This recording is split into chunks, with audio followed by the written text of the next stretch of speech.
Mostly सभी लड़कियों को या कई महिलाओं को पता ही नहीं होता कि उनका वाइट डिस्चार्ज एबनॉर्मल है या normal. Hello everyone, I am doctor इनास।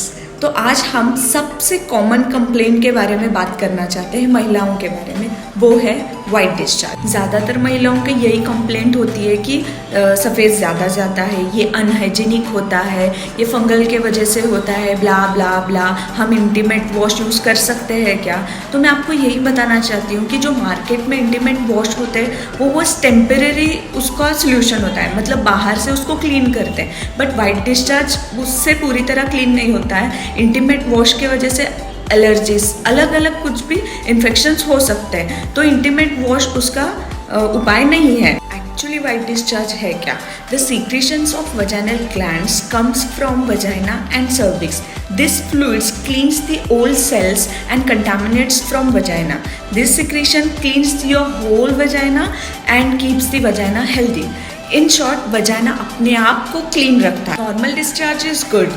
Now let's differentiate between normal white discharge and abnormal white discharge. First we'll see normal discharge. तो पहले normal discharge होता है thick, white and cloudy. But इसका consistency, quantity and color different phases of menstrual cycle में हमेशा different होता है. And it is mostly dependent on hormones. अभी हमने नॉर्मल डिस्चार्ज दिखता कैसे ये हमने देख लिया, but after menstruation discharge cloudy, thick और उसमें स्मेल तो नहीं होती है, और ड्यूरिंग ओव्यूलेशन कॉपियस होता है, थिन होता है, एक वाइट लाइक डिस्चार्ज होता है जिसमें वुमेन्स ज़्यादा वेटी फील करते हैं। अगर आपकी साइकिल 28 डेज की है तो बराबर 11 to 16 डेज में आपको वाइट डिस्चार्ज होता है, दैट इज नॉर्मल। ओव्यूलेशन होने के बाद, I mean after ovulation is completed, that is post ovulation period, उस टाइम पे क्या होता है, प्रोजेस्ट्रॉन जो ईस्ट्रोजन लेवल होता है वो डाउन होता है और progesterone will be dominance in present. तो इस टाइम पे डिस्चार्ज वाइट थिक हो जाता है एंड दिस इज गुड। मतलब पोस्ट ओव्यूलेशन जो डिस्चार्ज है वो गुड होता है, जिसकी वजह से डिफेंस मैकेनिज्म के टाइम पे वो जो भी ऑर्गेनिजम्स हैं उनको यूट्रस में एंट्री करने से रोकता है। Now will see abnormal white discharge. अभी डिस्चार्ज एबनॉर्मल है ये कैसे पहचाना जाए? तो सबसे पहला पॉइंट है वो नॉन स्टिकी होता है। Red colour if menses dates are long, मतलब मेंसेस आपकी दूर है और उससे पहले डिस्चार्ज हो तो वो एबनॉर्मल होता है। ग्रीन कलर में होता है, येलो कलर में होता है, curdy white discharge, fishy smell होती है, उसमें बर्निंग होता है, फंगल डिस्चार्ज होता है, इरिटेशन होता है उस टाइम पे।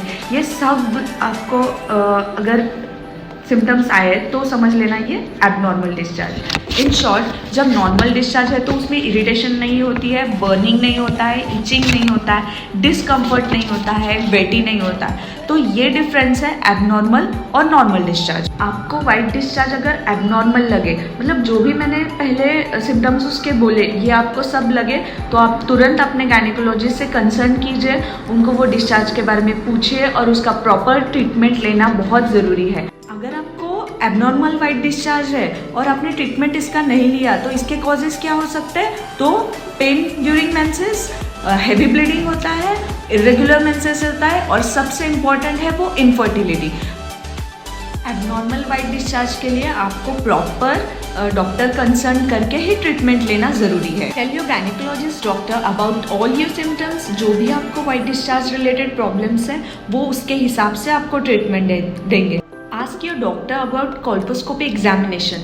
कोल्पोस्कोपी एग्जामिनेशन में क्या होता है, एक मशीन होती है जिससे आपका सर्विक्स को एग्जामिन किया जाता है, जिसकी वजह से इरोजन होता है। तो इरोजन के अगर आपको इरोजन का प्रॉब्लम है तो उसकी वजह से भी वाइट डिस्चार्ज होता है। तो ask your doctor to do cryocauterization if you are having erosion. This is a good examination and you can do. Okay, तो वाइट डिस्चार्ज के बारे में और कुछ आपको पूछना है या आपको उसके बारे में इन डिटेल्स आपको पूछना है तो आप मुझे DM कर सकते हैं। Thank you.